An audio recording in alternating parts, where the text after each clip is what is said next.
দেশি পাঁচমিশালি মাছ এভাবে ধনিয়া পাতা দিয়ে রান্না করে দেখবেন কী যে মজা! একবার খেলে বুঝতে পারবেন। প্রথমে আমি মশলাটাকে ভালো করে বিভিন্ন মশলা দিয়ে কষিয়ে নিয়েছি।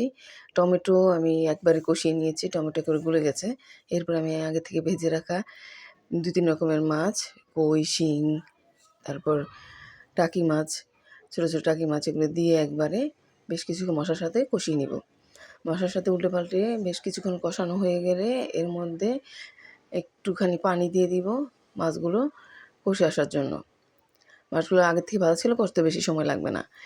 পানি দিয়ে মাছটা একটু সিদ্ধ হলে ৪-৫টা কাঁচামরিচ দিয়ে মাছটাকে ভালো করে উল্টে পাল্টে নিব।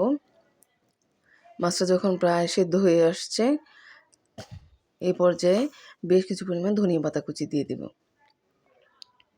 ধনিয়া পাতা কুচি দিয়ে কিছুক্ষণ রেখে মাছটাকে নামিয়ে ফেলতে হবে। দেখেই খেতে মনে যাচ্ছে। মাছটাকে নামিয়ে ফেলতে হবে এবং তৈরি হয়ে গেল আমার দেশি পাঁচমিশালি মাছের রান্না। কেমন লাগলো আমার মাছ রান্না? ভিডিওটি লাইক এবং শেয়ার দিয়ে দিবেন।